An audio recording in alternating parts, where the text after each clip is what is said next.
나라에서 가장 큰 기업 중 하나의 사장은 잔혹하고 비인격적인 결정에 잠긴 채 긴장된 회의를 마치고 나왔다.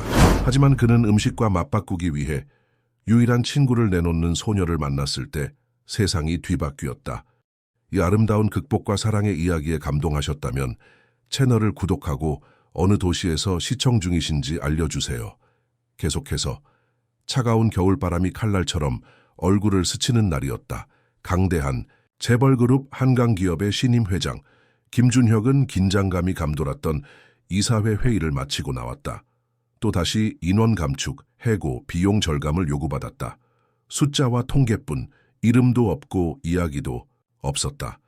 결정의 인간적인 측면은 더 이상 방정식의 일부가 아니었다. 무거운 표정과 의무감에 마비된 마음으로 그는 회사 건물을 향해 걸어가고 있었다. 서울 강남의 번화가, 고층 빌딩들이 하늘을 찌르는 이곳에서 김준혁의 생각을 방해한 것은 예상치 못한 광경이었다. 인도 가장자리의 낡고 몸에 비해 너무 큰 분홍색 코트를 입은 작은 소녀가 서 있었다. 그녀는 목도리에 감싸진 작은 강아지를 팔에 안고 있었다. 그녀 옆에는 즉석에서 만든 듯한 팻말이 놓여 있었다. 강아지를 팔고 있다는 내용이었다. 이유는 단순했다. 음식과 약을 사기 위해서였다. 그녀는 울지도 구걸하지도 않았다. 그저 큰 슬픈 눈으로 바라보며 자신의 유일한 친구를 내어주려 하고 있었다. 그 모습이 잠시 김준혁을 얼어붙게 만들었다. 얼마예요? 그가 물었다. 5만 원이에요. 소녀가 작은 목소리로 대답했다. 김준혁은 평소 숫자와 결과를 다루는 대익숙한 사람이었지만 그 희생의 제스처가 그를 깊이 뒤흔들었다. 왜인지 모르게 그는 다가가 돈으로 도움을 주려 했다. 하지만 소녀는 단호했다. 강아지도 함께 데려가야 했다. 그것이 거래 조건이었다. 동물에게 새 집을 마련해주지 않고 돈만 받는 것은 그녀에게 상상할 수 없는 일이었다. 비록 유일한 친구였지만 그녀는 아픈 어머니와 자신의 생존을 위해 그를 보낼 준비가 되어 있었다. 강아지 이름이 뭐예요? 김준혁이 물었다. 하루예요. 매일이 소중하다고 엄마가 말씀하셨거든요. 혼란스러운 마음으로 김준혁은 동의했다. 그는 강아지를 받고 소녀가 직접 준비한 종이 조각에 서명했다. 거래의 증거였다. 그리고 어머니와 딸이 손을 잡고 인도를 따라 멀어지는 모습을 지켜보았다. 잠깐만요. 그가 갑자기 소리쳤다. 이름이 뭐예요? 박민지예요. 엄마는 박수연이시고요. 차로 돌아온 그는 일상으로 돌아갈 수 없었다. 소녀의 이미지, 그 조용한 제스처의 달콤함, 그녀의 코트에 있던 로고, 그가 몇 달 전 비용 절감을 위해 직접 종료시킨 회사의 옛 사회적 프로그램의 로고였다. 취약한 상황에 처한 직원들을 지원하기 위해 만들어진 프로그램이었다. 그 도움을 끝내는 서명을 한 장본인이 바로 그였다. 그리고 지금 그 결과가 그의 앞에 있었다. 살아있고 현실적이며 견딜 수 없이 아픈 현실로. 강아지는 그의 무릎 위에서 가만히 있지 않았다. 계속해서 아퓨리를 향해 짖으며 소녀가 사라진 방향을 바라보았다. 김준혁은 강아지의 목에 달린 작은 태그를 발견했다. 하루 내 주인을 그리워하는군. 그가 중얼거렸다. 주저하지 않고. 그는 사무실로 돌아가 파일들을 뒤졌다. 그는 그 여성, 소녀의 어머니가 몇 주 전 부서의 시스템적 오류 동안 해고되었다는 사실을 발견했다. 그녀는 특정 프로토콜을 따르지 않았다는 혐의를 받았다. 보고서는 한 관리자에 의해 작성되었고 그는 CEO로서 해고를 승인했다. 그러나 더 깊이 조사하면서 그는 그녀가 수년간의 모범적인 서비스, 완벽한 평가, 다수의 고객 칭찬을 받았다는 사실을 발견했다. 그중 어느 것도 고려되지 않았다. 그녀의 퇴직은 변호 없이, 목소리 없이, 항소 없이 이루어졌다. 그 이후로 그녀는 시스템에서 사라졌다. 그리고 아이러니하게도 그녀가 해고된 이후로 고객 만족도가 급격히 떨어졌다. 김준혁의 사무실 창문에서 바라본 서울의 스카이라인은 눈부시게 빛났지만 그의 마음은 어두웠다. 그는 자신이 저지른 실수가 단순히 행정적인 것이 아니라 도덕적인 것임을 깨달았다. 그녀를 찾아야 했다. 단지 강아지를 돌려주기 위해서가 아니라 자신이 일으킨 피해를 인정하기 위해서였다. 비서실장 이지연에게 전화를 걸었다. 박수연이라는 전 직원의 주소를 찾아줘요. 고객 경험팀에 있었어. 회장님, 무슨 일이신지? 이지연이 조심스럽게 물었다 질문하지 말고 그냥 해. 중요해. 해가 지기 시작할 무렵 김준혁은 서울 외곽의 작은 아파트 단지 앞에 차를 세웠다. 강아지 하루는 여전히 불안해 보였다. 김준혁은 강아지를 품에 안고 아파트로 향했다. 그는 왜 이런 행동을 하는지 스스로도 이해할 수 없었다. 그의 세계에서는 숫자만이 중요했다. 인간적인 요소는 항상 배제되었다. 그러나 오늘 무언가가 변했다.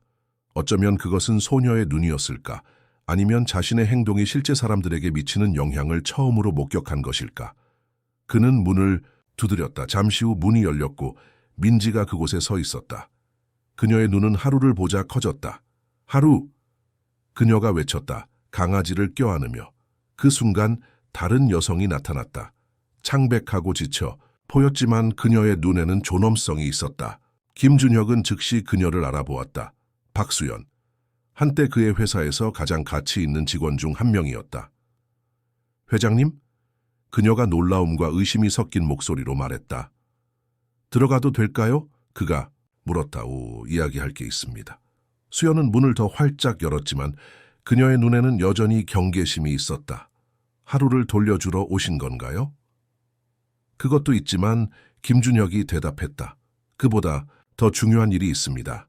민지는 행복하게 하루와 함께 방 안쪽으로 뛰어갔다. 김준혁은 깊은 숨을 들이마셨다. 그는 자신이 저지른 잘못을 직면할 준비가 되어 있었다. 그리고 가능하다면 그것을 바로잡을 준비도 되어 있었다. 박수연의 작은 아파트는 단출했지만 정갈했다. 김준혁은 소파에 앉아 불편함을 느꼈다. 그의 맞춤 제작된 슈트와 이탈리아제, 구두는 이곳의 소박함 속에서 이질적으로 보였다.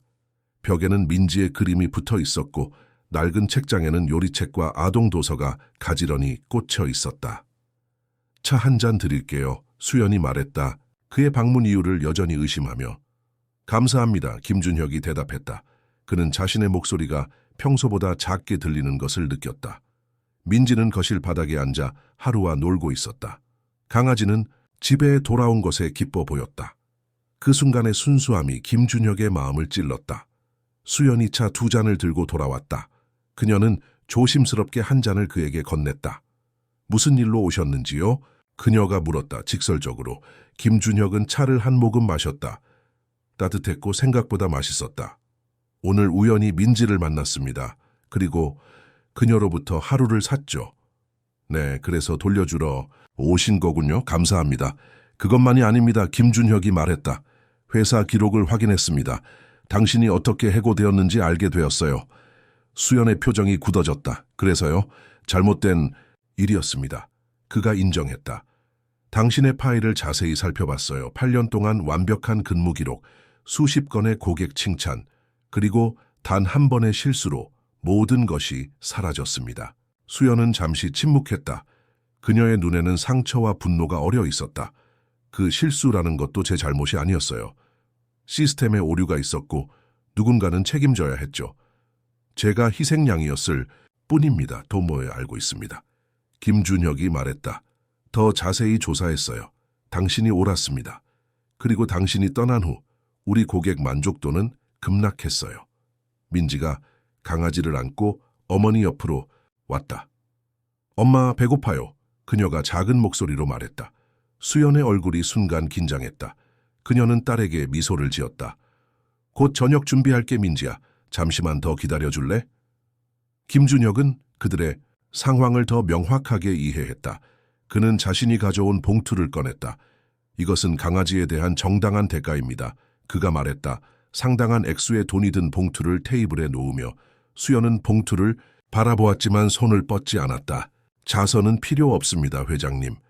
자선이 아닙니다. 김준혁이 단호하게 말했다. 민지가 강아지를 판 이유가 식품과 약을 사기 위해서라고 했어요. 그렇다면 이것은 정당한 거래의 일부입니다. 잠시 망설인 후 수연은 봉투를 가져갔다. 감사합니다. 그녀가 말했다. 목소리에 약간의 떨림이 있었다. 제가 가져온 것이 하나 더 있습니다. 김준혁이 말했다. 서류 가방에서 낡은 노트북을 꺼내며. 당신의 옛 책상에서 발견했어요. 버려질 뻔했죠. 안에는 당신이 받은 수십 통의 고객 감사 편지가 있습니다.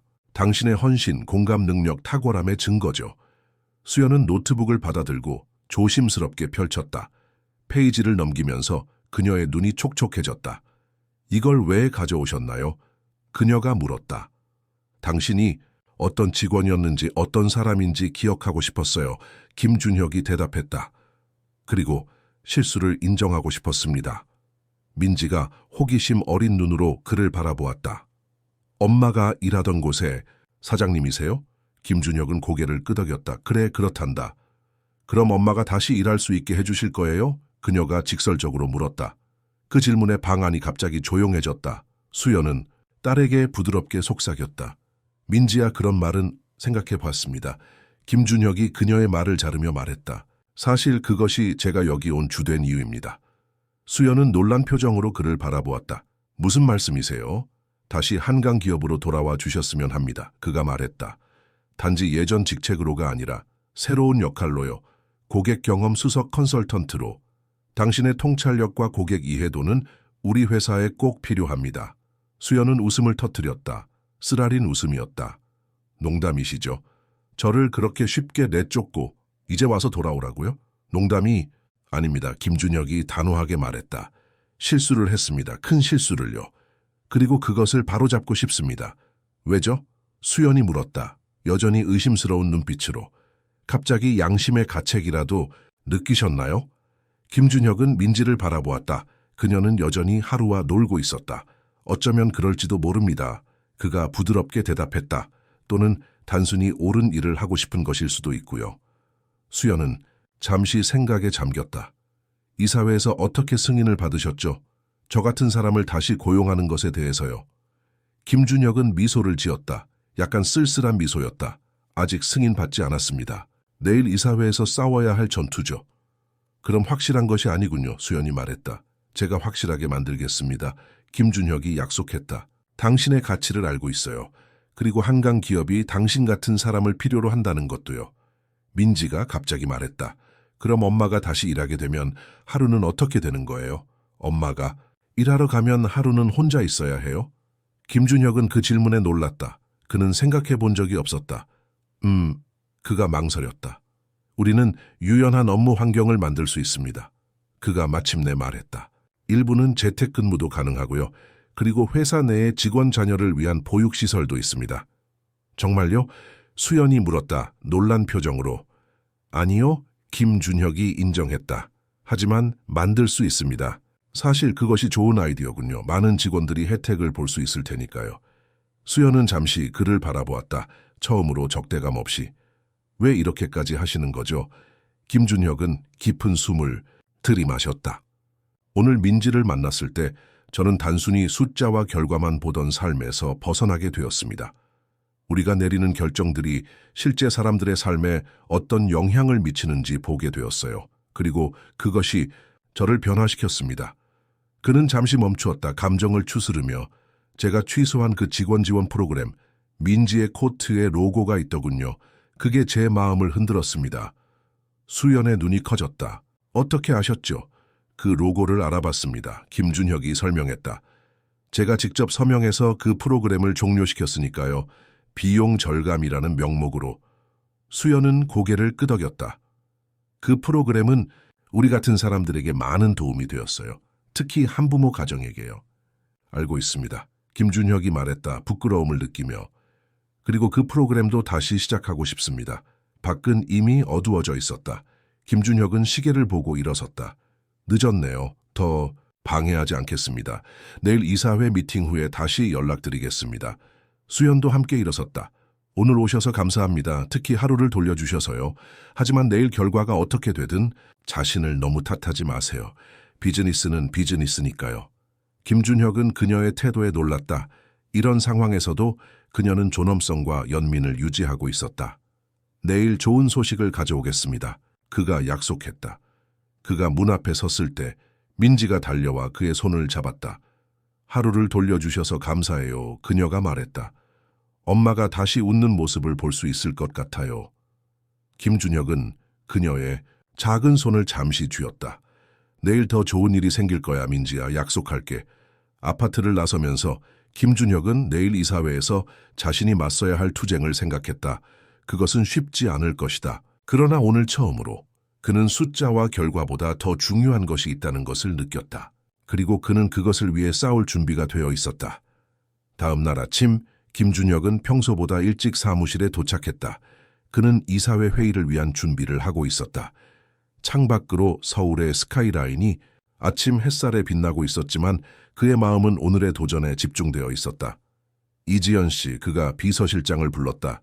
박수연 씨의 인사 파일과 고객 피드백 데이터를 모두 준비해 주세요.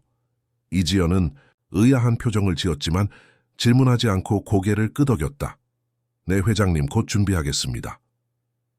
1시간 후 한강기업의 최상층에 위치한 회의실은 중역들로 가득 찼다. 테이블 주위에는 회사의 가장 강력한 인물들이 앉아 있었다.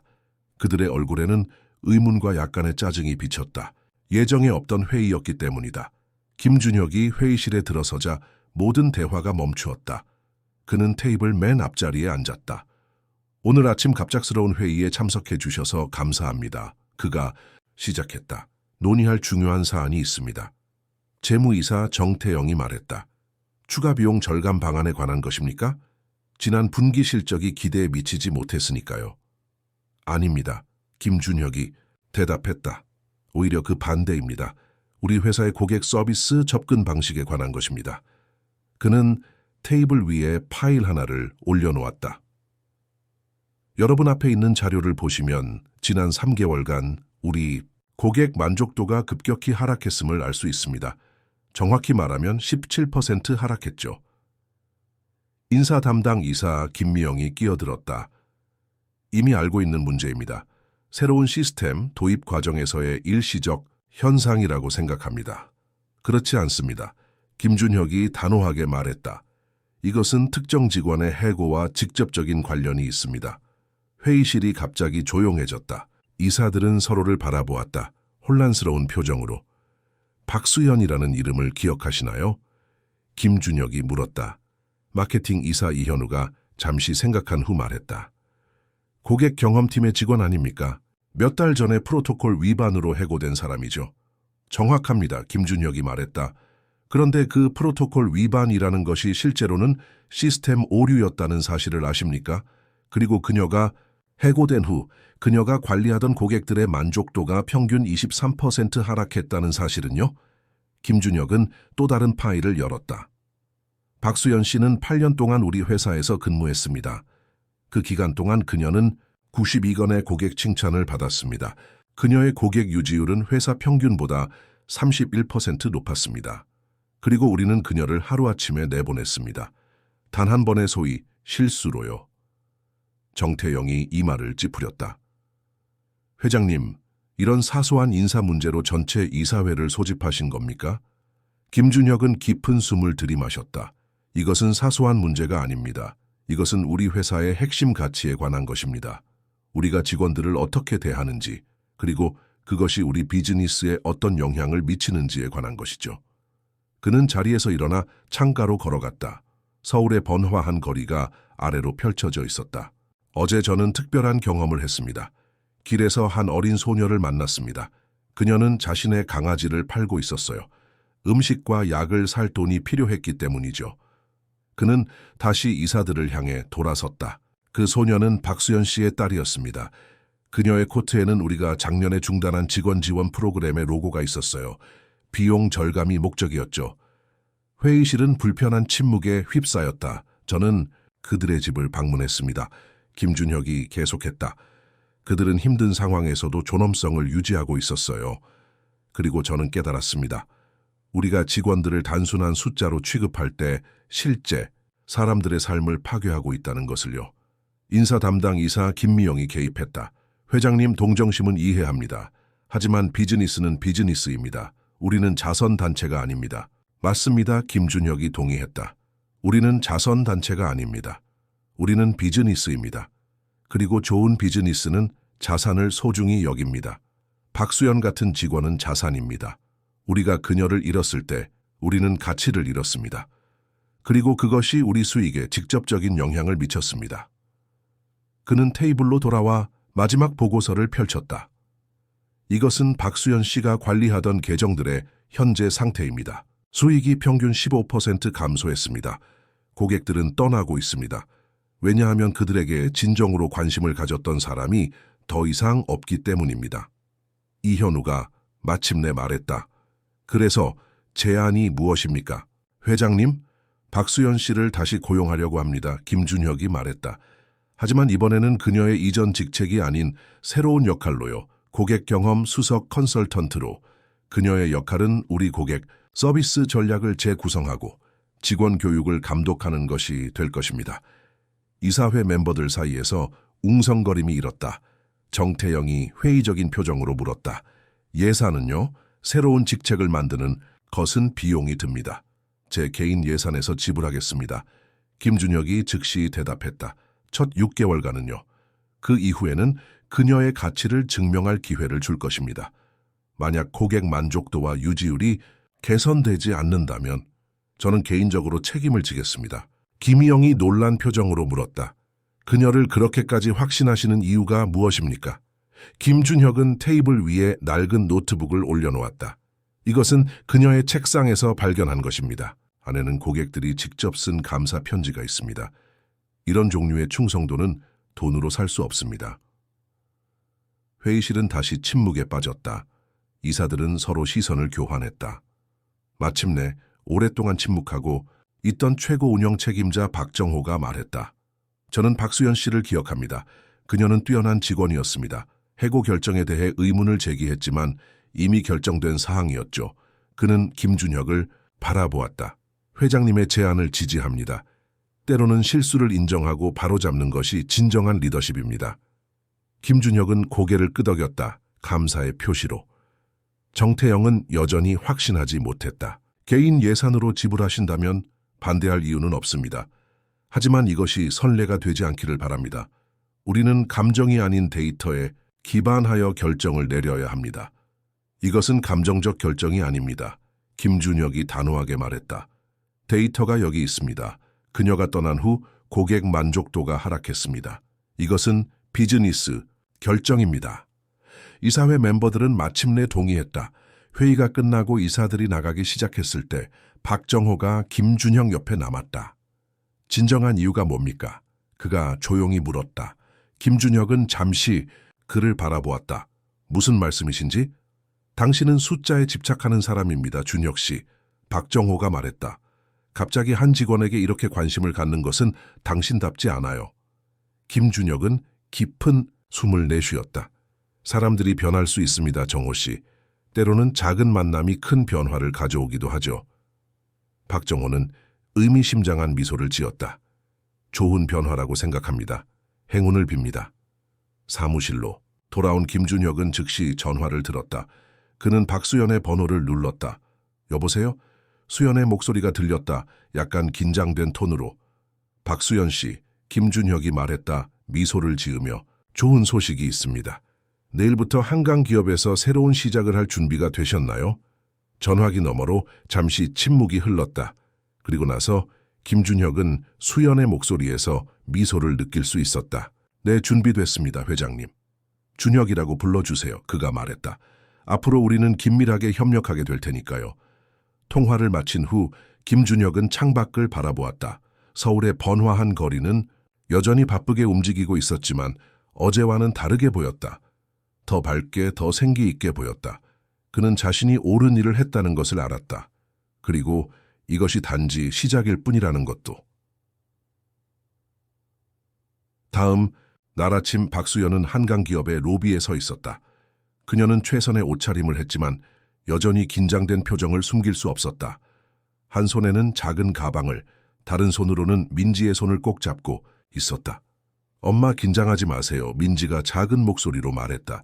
김 회장님이 약속하셨잖아요. 수연은 미소를 지었다. 딸의 단순하면서도 순수한 믿음에 감동받아. 그래, 그러셨지. 그런데 민지야, 이제 준혁 씨라고 부르라고 하셨어. 로비는 바쁜 직원들로 가득 차 있었다. 그들은 수연과 민지를 호기심 어린 눈으로 바라보았다. 어린아이가 이 기업 건물에 오는 것은 흔치 않은 광경이었다. 박수연 씨, 수연은 목소리를 따라 고개를 돌렸다. 김준혁이 엘리베이터에서 나와 그들을 향해 걸어오고 있었다. 그는 완벽하게 재단된 정장을 입고 있었지만 그의 미소는 따뜻했다. 오셨군요. 그가 말했다. 진심으로 기뻐하는 표정으로. 그리고 민지도 함께. 학교에 늦을 것 같아서요. 수연이 설명했다. 곧 데려다 줄 예정이었습니다. 걱정하지 마세요. 김준혁이 말했다. 오늘은 특별한 날입니다. 제가 운전사를 보내 민지를 학교에 데려다 줄게요. 그리고 방과 후에는 새로 마련한 회사 내 아동 공간에서 시간을 보낼 수 있습니다. 수연은 놀란 표정을 지었다. 아동 공간이요? 김준혁은 고개를 끄덕였다. 아직 완성되지는 않았지만 기본적인 시설은 갖추었습니다. 직원 자녀들을 위한 공간이죠. 사실 당신의 아이디어에서 영감을 받았습니다. 민지의 얼굴이 밝아졌다. 거기에 하루도 데려올 수 있어요. 김준혁은 웃었다. 아직은 아니지만 그것도 고려해 보겠습니다. 반려동물 친화적인 정책도 필요하니까요. 그는 수연을 바라보았다. 준비되셨나요? 당신의 새 사무실을 보여드리겠습니다. 그들은 엘리베이터를 타고 상층부로 올라갔다. 수연은 창문 너머로 보이는 서울의 전망에 감탄했다. 마지막으로 이 건물에 있었을 때 그녀는 훨씬 낮은 층에서 근무했었다. 여기는 임원층입니다. 김준혁이 설명했다. 제가 여기서 일하게 된다고요? 수연이 놀라서 물었다. 당신의 새 직책은 고위 직책입니다. 그가 대답했다. 고객 경험 수석 컨설턴트로서 당신은 직접 저와 협력하게 될 것입니다. 그들은 넓은 사무실 앞에 도착했다. 문에는 이미 박수연 고객 경험 수석 컨설턴트라고 새겨진 명패가 걸려 있었다. 제 사무실이라고요? 수연이 물었다. 믿을 수 없다는 표정으로. 김준혁은 미소를 지었다. 마음에 드시나요? 수연은 말을 잃은 채 사무실 안으로 들어갔다. 넓은 창문들은 서울의 아름다운 정형을 보여주었다. 책상은 최신식이었고 모든 것이 완벽하게 준비되어 있었다. 이건 너무 과분합니다. 그녀가 마침내 말했다. 부부 아닙니다. 김준혁이 대답했다. 당신의 능력에 맞는 자리입니다. 당신의 재능이 충분히 인정받지 못했을 뿐이죠. 민지는 사무실 주변을 뛰어다니며 모든 것을 살펴보고 있었다. 엄마, 이곳은 궁정 같아요. 수연은 웃었다. 딸의 순수한 기쁨을 보며. 그래, 정말 그렇구나. 자, 이제 민지를 학교에 데려다 줄 시간이 됐네요. 김준혁이 말했다. 저는 당신이 업무에 적응할 수 있도록 도와드리겠습니다. 민지는 엄마에게 작별 인사를 하고 김준혁의 비서와 함께 떠났다.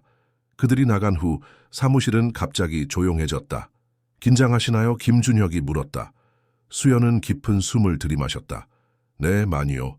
이것이 꿈인지 현실인지 아직도 믿기지 않습니다. 현실입니다. 그가 확인해 주었다. 그리고 당신이 여기 있는 이유는 당신의 능력 때문입니다. 그것을 잊지 마세요.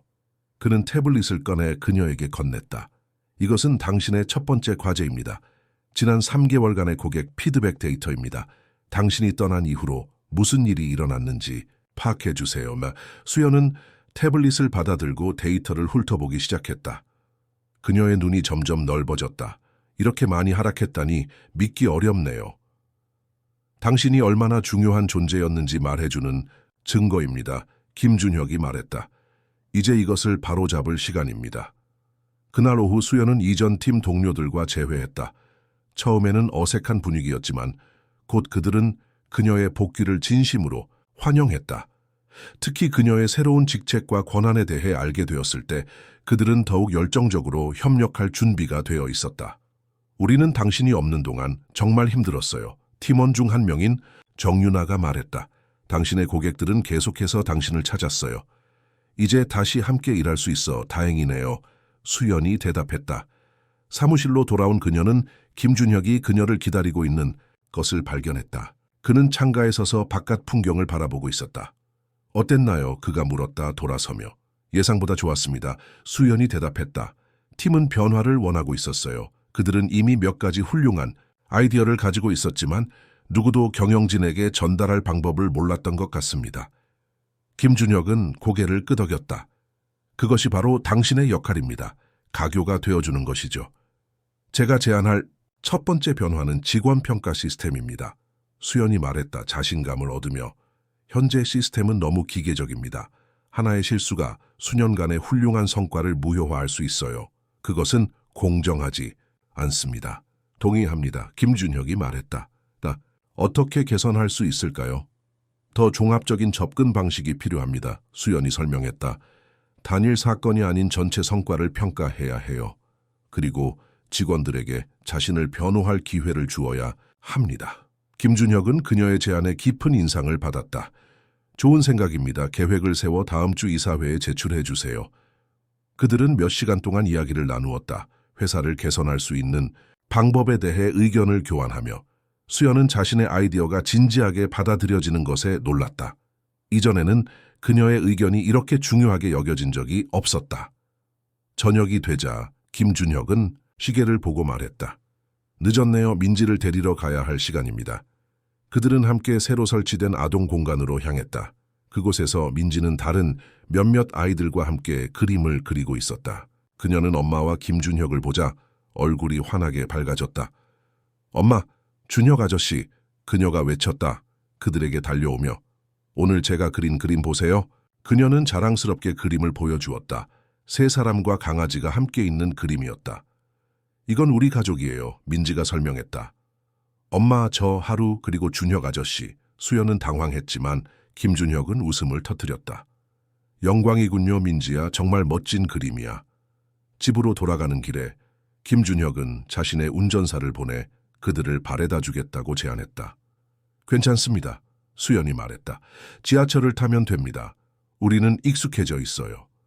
적어도 오늘만이라도 제 제안을 받아주세요. 김준혁이 부탁했다. 첫날을 축하하는 의미로요. 수연은 마침내 동의했다. 그들이 차에 탑승하자 민지는 창문 밖 서울의 밤 풍경에 감탄했다. 오늘 어땠어요? 김준혁이 물었다. 수연을 바라보며. 꿈만 같습니다. 그녀가 솔직하게 대답했다. 아직도 이 모든 것이 현실이라는 걸 믿기 어려워요. 시간이 지나면 익숙해질 겁니다. 그가 말했다. 당신은 이 자리에 어울리는 사람입니다. 차가 그들의 아파트 앞에 도착했을 때 김준혁도 함께 내렸다. 내일 뵙겠습니다. 그가 말했다. 오늘 정말 훌륭했습니다. 감사합니다. 수연이 말했다. 진심으로. 이 기회를 주셔서요.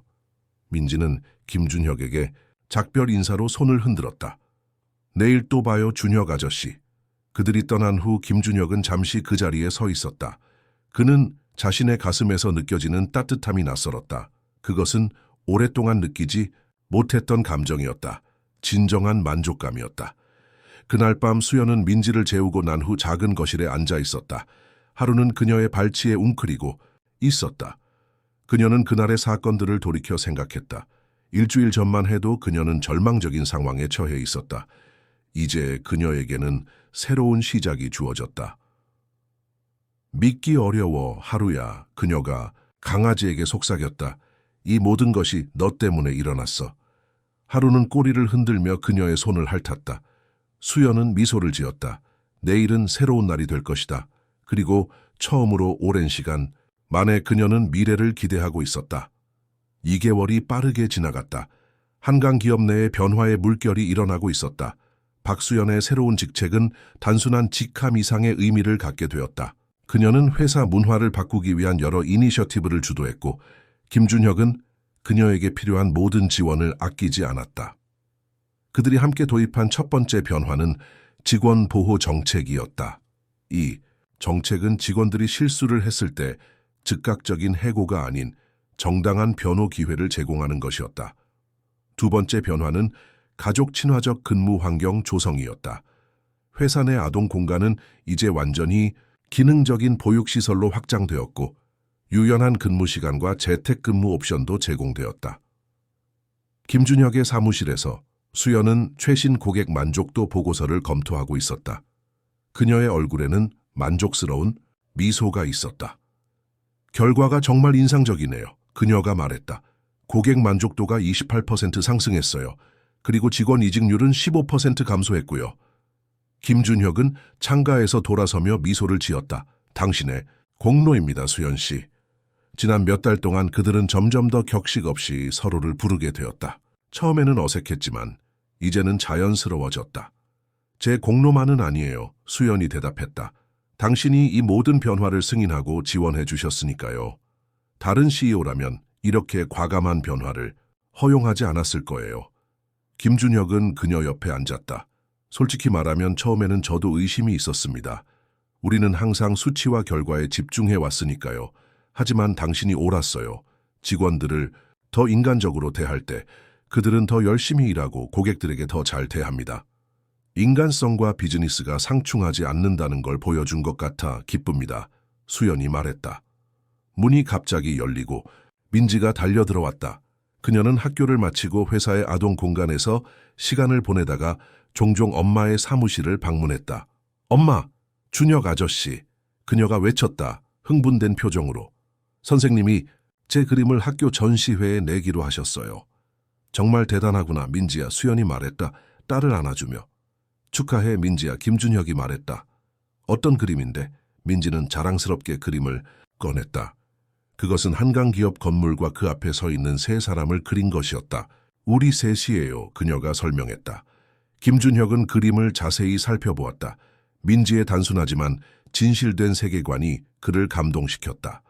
그녀에게는 그들이 이미 하나의 단위, 일종의 가족처럼 보였다. 정말 아름다운 그림이구나. 그가 말했다. 목소리에 감정이 실려. 그런데 회사에서 좋은 소식이 있어요. 수연이 말했다. 내일 영감의 날 행사가 있거든. 그리고 민지가 연설할 기회를 갖게 될 거야. 민지의 눈이 커졌다. 정말요? 저요? 김준혁이 고개를 끄덕였다. 그래, 우리는 직원들의 가족들이 회사에 어떤 의미인지 보여주고 싶었어. 그리고 네가 그 완벽한 대표라고 생각했단다. 무슨 말을 해야 할지 모르겠어요. 민지가 걱정스럽게 말했다. 진심을 말하면 돼. 김준혁이 대답했다. 내 이야기를 들려주는 거야. 어떻게 하루를 팔기로 결정했는지, 그리고 그것이 어떻게 우리 모두를 변화시켰는지. 그날 저녁 김준혁은 수연과 민지를 집까지 바래다 주었다. 이제 이것은 일종의 의식이 되었다. 그는 종종 그들과 저녁 식사를 함께 했고 때로는 주말에 공원이나 박물관으로 나들이를 가기도 했다. 내일 긴장되나요? 그가 물었다. 수연에게. 조금요. 그녀가 인정했다. 하지만 기대도 돼요. 우리가 이룬 변화를 모두에게 보여줄 수 있는 기회니까요. 당신이 자랑스럽습니다. 김준혁이 말했다. 진심으로. 당신은 단지 자신의 직업을 되찾은 것에 만족하지 않고 다른 사람들을 위해 시스템을 개선하기 위해 노력했어요. 수연은 미소를 지었다. 저도 당신이 자랑스러워요. 당신 같은 CEO는 흔치 않아요. 변화에 기꺼이 열려있는 리더는 드물죠. 그들의 시선이 잠시 마주쳤다. 과거보다 더 오래. 그 순간 민지가 끼어들었다. 엄마, 준혁 아저씨도 저녁 먹으러 올라오면 안 돼요? 수연은 살짝 당황했다. 준혁 씨는 바쁘실 거야, 민지야. 사실 시간 있습니다. 김준혁이 말했다. 미소를 지으며. 초대해 주신다면요. 그렇게 그들은 수연의 작은 아파트에서 함께 저녁을 먹었다. 수연은 간단하지만 맛있는 한식을 준비했고 김준혁은 와인 한 병을 가져왔다. 식사 중에 민지는 학교에서 있었던 일들을 생생하게 이야기했고 하루는 테이블 아래에서 만족스럽게 쉬고 있었다. 당신 요리 솜씨가 정말 훌륭하군요. 김준혁이 말했다. 그릇을 비우며. 감사합니다. 수연이 대답했다. 특별한 것은 아니지만 아니에요. 정말 맛있어요. 그가 주장했다. 오랜만에 먹는 집밥이라 더 그런 것 같아요.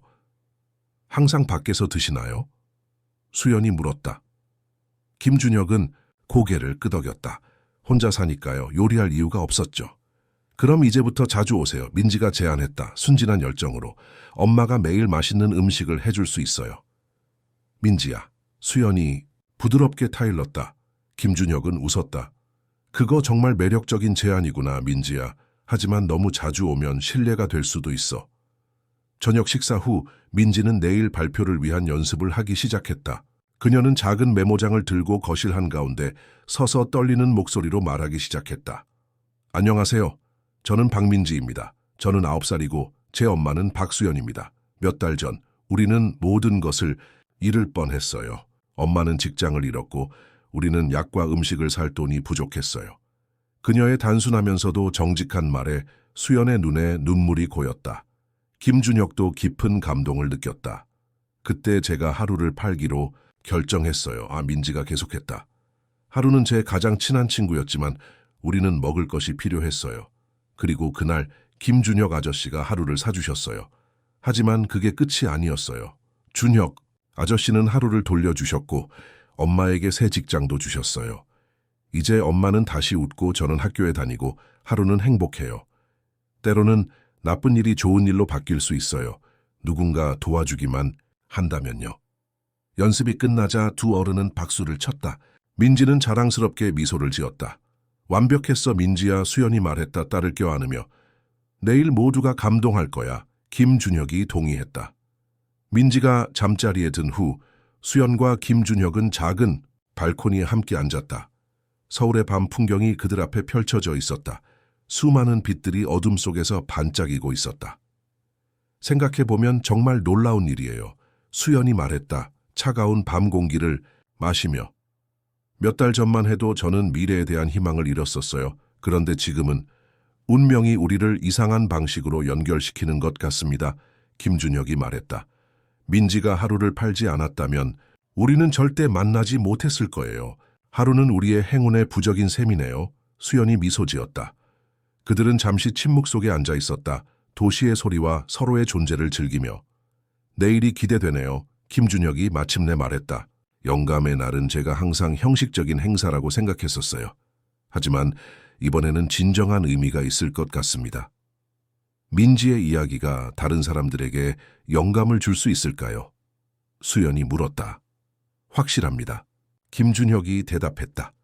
그녀의 용기와 당신의 존엄성은 우리 모두에게 교훈을 줍니다. 저에게 특히요. 그는 잠시 망설였다. 그리고 나서 조심스럽게 그녀의 손을 잡았다. 수연은 놀랐지만 손을 빼지 않았다. 고마워요. 그가 말했다. 부드러운 목소리로.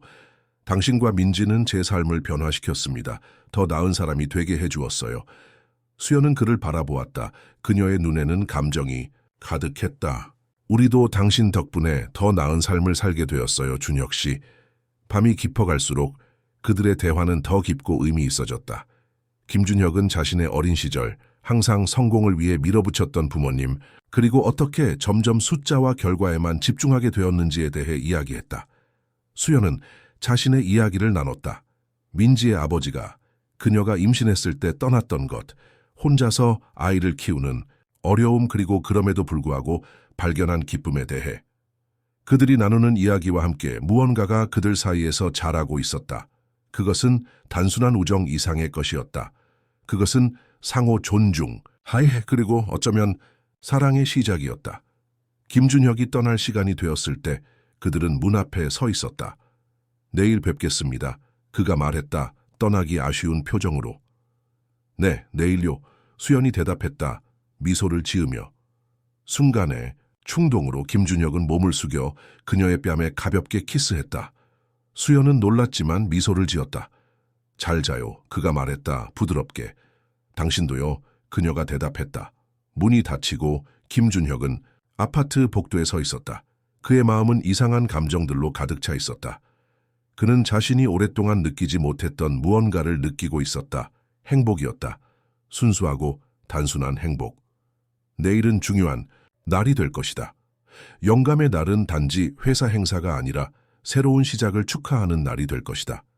그리고 김준혁은 그것을 함께 나눌 수 있는 사람들이 있다는 것에 감사했다. 영감의 날 아침이 밝았다. 한강기업의 대강당은 행사를 위해 화려하게 장식되어 있었다. 직원들과 그들의 가족들이 속속 도착하고 있었고 공기 중에는 기대감이 감돌았다. 김준혁은 무대 뒤에서 마지막 준비 사항들을 점검하고 있었다. 그는 평소보다 더 신경 써서 차려입었다. 완벽하게 재단된 네이비 블루 슈트와 실크 넥타이였다. 그의 표정은 평소의 엄격함 대신 따뜻함과 기대감으로 가득 차 있었다.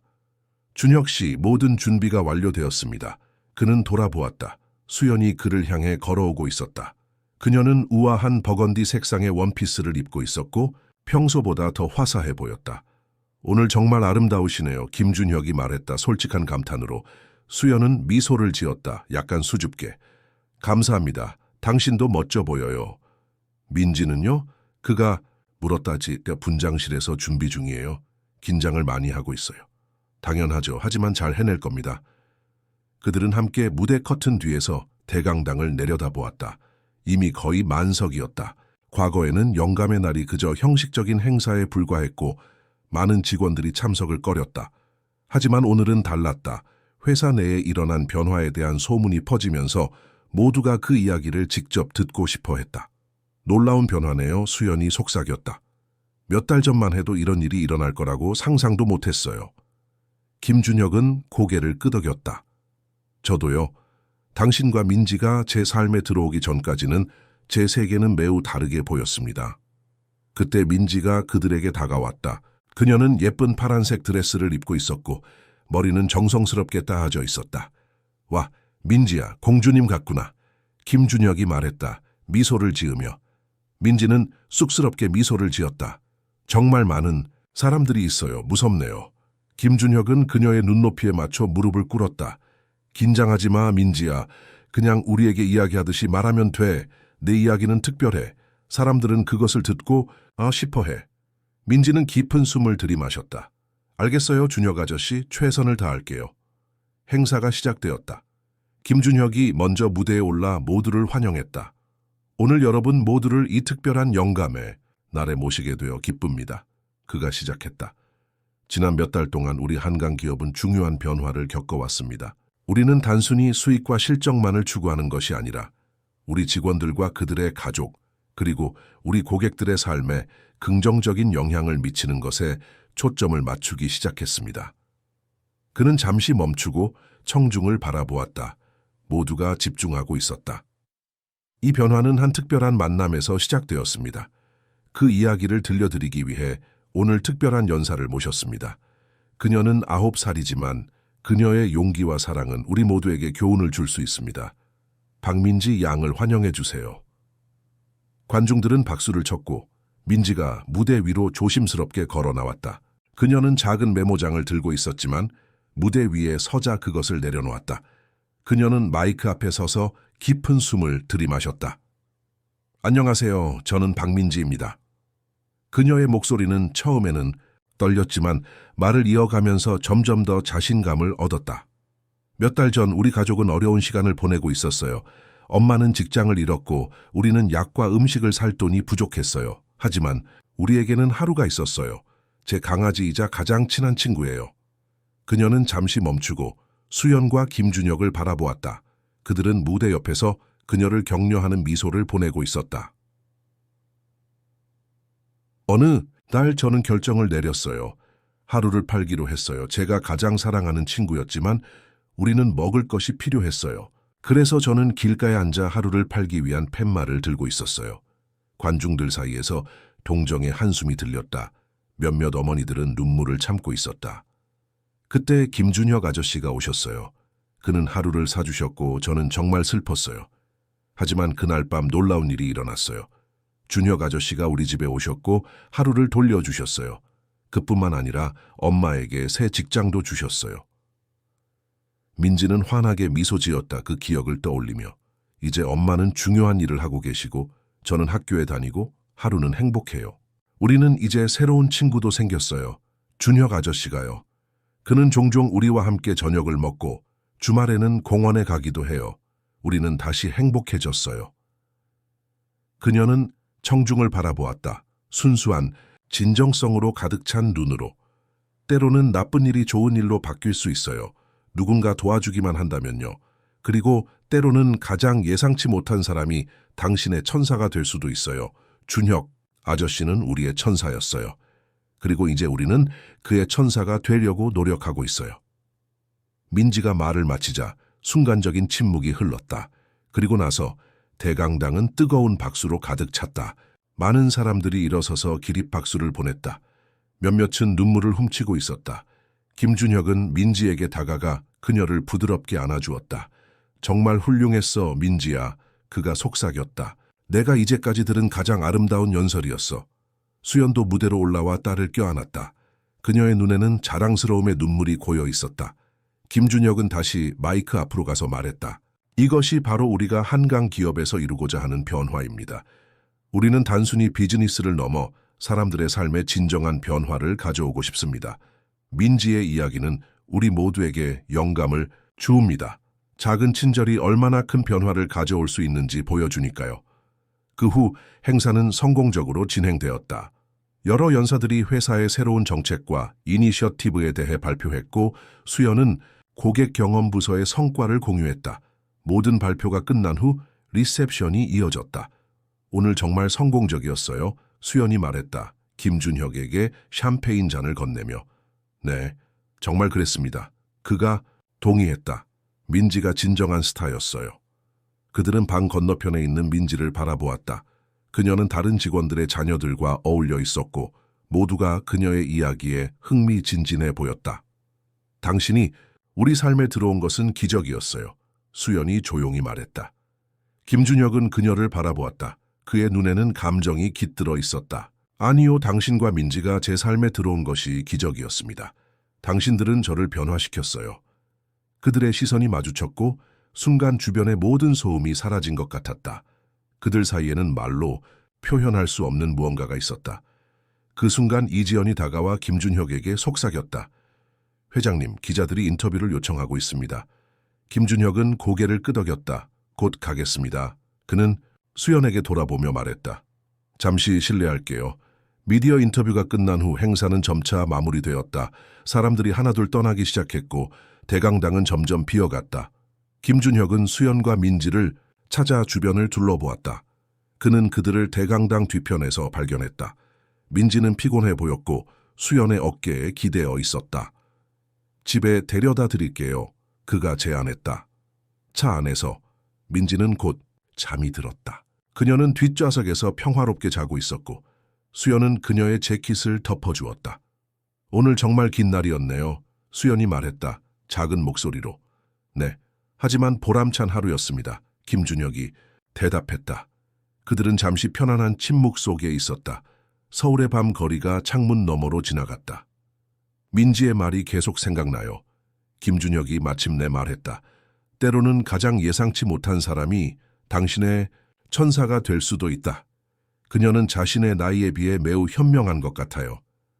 수연은 미소를 지었다. 그녀는 항상 그랬어요. 때로는 제가 그녀에게 배우는 것 같아요. 저도 그녀에게서 많이 배웠습니다. 김준혁이 말했다. 그리고 당신에게서도요. 그들이 수연의 아파트에 도착했을 때 김준혁은 민지를 조심스럽게 안아 올렸다. 그녀는 여전히 깊이 자고 있었다. 그는 수연을 따라 아파트로 들어갔고 민지를 그녀의 방 침대에 눕혔다. 수연은 딸의 이불을 덮어주고 이마에 부드럽게 키스했다. 그들은 조용히 방을 나왔다. 차 한잔 하시겠어요? 수연이 제안했다. 좋아요, 김준혁이 대답했다. 그들은 작은 거실에 앉았다. 하루는 김준혁의 발치에 편안하게 누워 있었다. 마치 그가 항상 거기 있었던 것처럼 자연스러웠다. 오늘 정말 특별한 날이었어요. 수연이 말했다. 따뜻한 차 한 잔을 그에게 건네며. 네, 그랬습니다. 김준혁이 동의했다. 처음으로 제가 옳은 일을 하고 있다고 진정으로 느꼈어요. 그는 잠시 망설였다.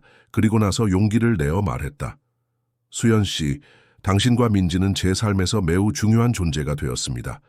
당신들을 만나기 전에는 제 삶은 그저 일과 성과뿐이었어요. 그런데 이제는 무언가 더 의미 있는 것을 발견한 것 같습니다. 수연은 그를 바라보았다. 그녀의 눈에는 따뜻함과 이해가 있었다. 우리에게도 당신은 매우 소중해요, 준혁 씨. 당신이 우리 삶에 들어온 이후로 모든 것이 더 밝아졌어요. 김준혁은 깊은 숨을 들이마셨다. 제가 더 많은 시간을 당신들과 함께 보내고 싶습니다. 단지 직장 동료나 친구로서가 아니라 그 이상으로요. 그의 고백에 수연의 얼굴이 붉어졌다. 그녀는 잠시 말을 잃었다. 그리고 나서 부드럽게 미소 지었다. 저도 그래요, 준혁 씨. 저도 그 이상을 원해요. 그 순간 그들 사이에 거리가 좁혀졌다. 김준혁은 조심스럽게 손을 뻗어 그녀의 손을 잡았다. 그들의 손가락이 얽히며 두 사람 모두 그 순간의 완벽함을 느꼈다. 밖에서는 부드러운 봄비가 내리기 시작했다. 빗소리가 창문을 두드리는 소리가 방 안의 침묵을 부드럽게 채웠다. 그들은 말없이 서로를 바라보았다. 모든 감정이 그들의 눈빛 속에 담겨 있었다. 내일 저녁 식사에 초대하고 싶어요. 김준혁이 마침내 말했다. 특별한 곳으로요. 수연은 미소를 지었다. 좋아요, 기대할게요. 밤이 깊어가면서 그들은 미래에 대한 이야기를 나누었다. 그것은 더 이상 불확실하거나 두려운 것이 아니었다. 그것은 희망과 가능성으로 가득 찬 것이었다. 그리고 그들은 그것을 함께 마주할 준비가 되어 있었다. 봄이 완전히 서울을 감싸 안은 토요일 아침이었다. 김준혁은 평소보다 일찍 일어났다. 그는 창밖으로 보이는 햇살, 가득한 도시를 바라보며 깊은 숨을 들이마셨다. 오늘은 특별한 날이었다. 그는 몇 주 동안 이 날을 준비해왔다. 그의 넓은 펜트하우스는 항상 단정하고 세련되었지만 어딘가 차가운 느낌이 있었다. 디자이너가 꾸민 공간이지만 그곳에는 진정한 삶의 흔적이 부족했다. 하지만 최근 몇 달 동안 작은 변화들이 생겨났다. 거실 테이블 위에는 민지가 그린 그림들이 액자에 담겨 있었고 부엌 냉장고에는 아이의 그림이 자석으로 붙어 있었다. 그리고 테이블 한 구석에는 하루를 위한 작은 방석이 놓여 있었다. 준혁은 신중하게 옷을 고르기 시작했다. 오늘은 격식 있는 정장 대신 더 편안한 캐주얼 셔츠와 바지를 선택했다. 그는 거울 앞에 서서 자신의 모습을 점검했다. 몇 달 전의 자신과는 달라 보였다. 눈에 생기가 돌고 표정이 부드러워졌다.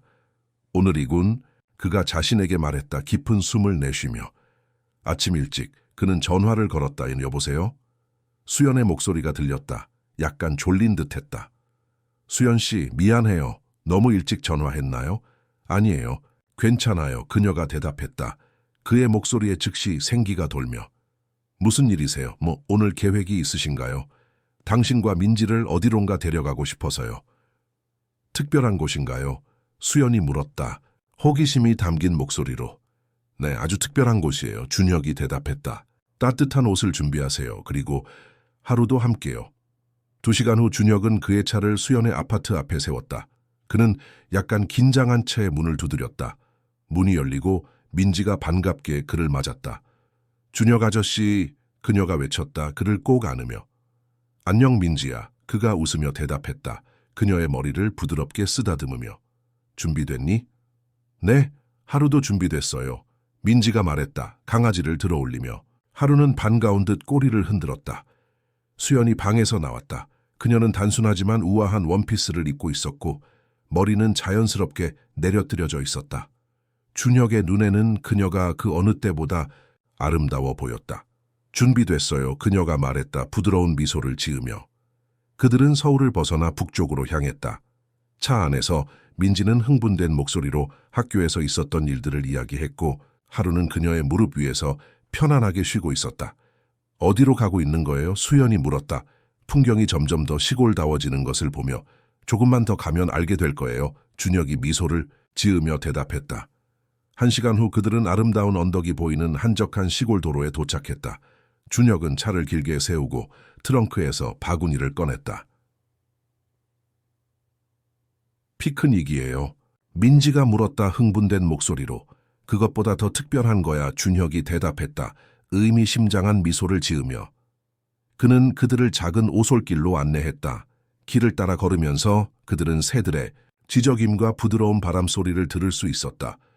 하루는 리드줄을 달고 앞서 뛰며 새로운 냄새들을 탐험하고 있었다. 와, 여기 정말 아름다워요. 수연이 말했다. 주변의 자연 경관에 감탄하며. 그들은 마침내 작은 언덕 위에 도착했다. 그곳에서는 아름다운 계곡과 멀리 보이는 산들의 정형이 펼쳐졌다. 언덕 위에는 한 그루의 커다란 벚나무가 있었고 그 아래에는 담요가 펼쳐져 있었다. 여기서 피크닉을 할 거예요? 민지가 물었다. 이미 담요 쪽으로 달려가며. 그렇단다. 준혁이 대답했다. 하지만 그것보다 더 중요한 이유가 있어. 그들이 담요의 자리를 잡자 준혁은 바구니에서 음식과 음료를 꺼내기 시작했다. 그는 모든 것을 세심하게 준비했다. 수연이 좋아하는 김밥, 민지가 좋아하는 과일, 그리고 물론 하루를 위한 간식도.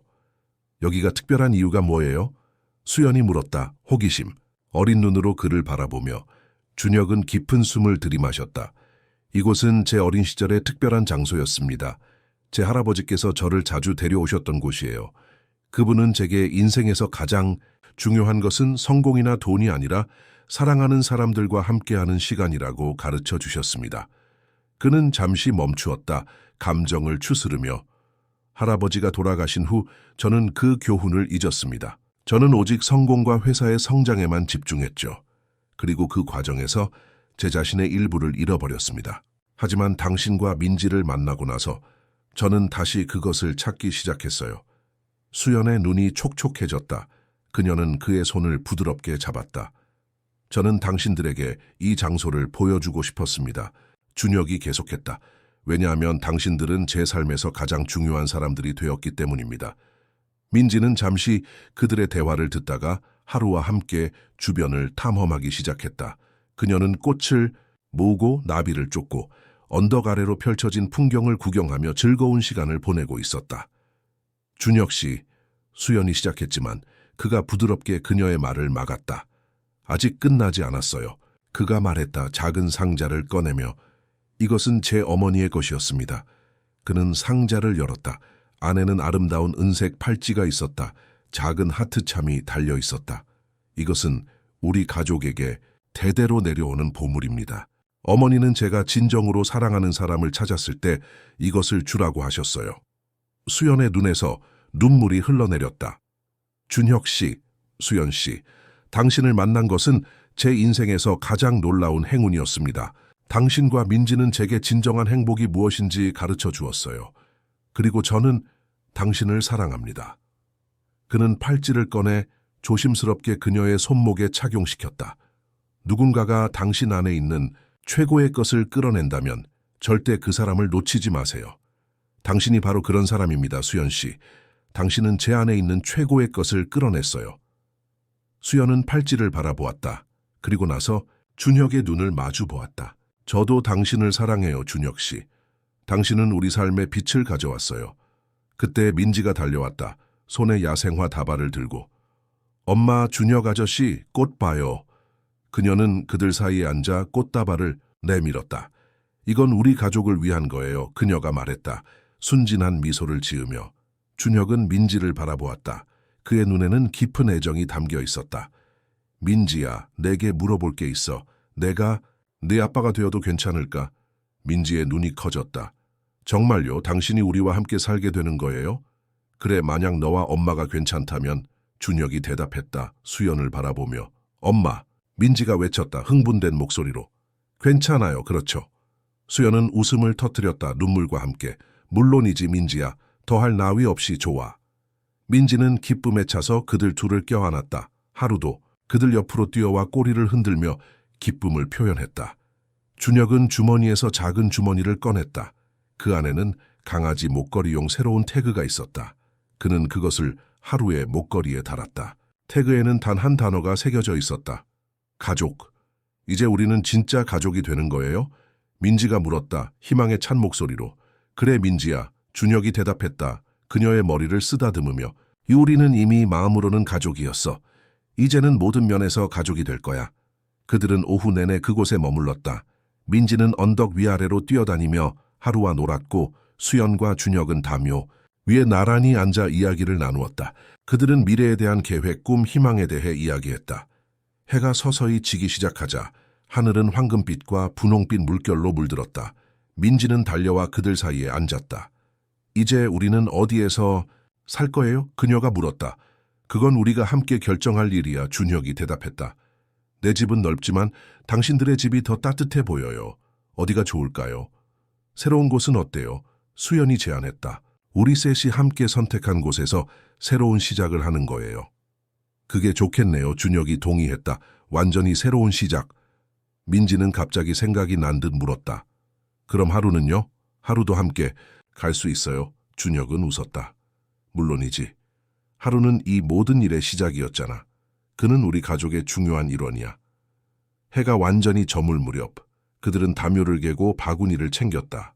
귀가할 준비를 하면서 준혁은 잠시 멈춰서서 풍경을 바라보았다. 고마워요, 할아버지. 그가 마음속으로 말했다. 결국 저는 당신의 교훈을 기억해냈습니다. 차로 돌아가는 길에 민지는 피곤함에 뒷좌석에서 잠이 들었다. 하루는 그녀 옆에 웅크리고 있었다. 행복하세요? 준혁이 수연에게 물었다. 그녀의 손을 잡으며. 네, 더할 나위 없이 행복해요. 그녀가 대답했다. 그의 손을 꼭 쥐며. 당신이 우리 삶에 들어온 그날, 저는 그것이 얼마나 모든 것을 바꿀지 몰랐어요. 저도 마찬가지예요. 준혁이 말했다. 하지만 이제 저는 확신해요. 그것은 제 인생에서 가장 중요한 날이었습니다.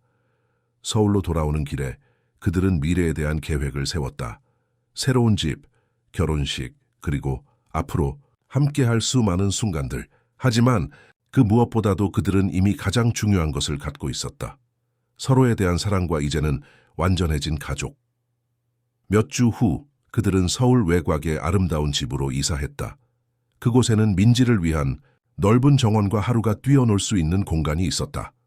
준혁은 한강 기업의 새로운 가족 친화적 정책들을 계속해서 도입했고 수연은 그녀의 역할을 통해 직원들의 삶을 개선하는 일을 이어갔다. 그리고 매일 밤 그들이 함께 저녁 식사를 하며 그날 있었던 일들을 나눌 때 준혁은 자신이 얼마나 행운 아이인지 생각했다. 한 어린 소녀의 용기와 희생 덕분에 그는 진정한 행복이 무엇인지 배웠다. 그리고 그것은 결코 숫자나 실적이 아니라 바로 여기 이 테이블에 함께 앉아있는 사람들 속에 있었다. 하루는 테이블 아래에서 편안하게 쉬고 있었다. 그의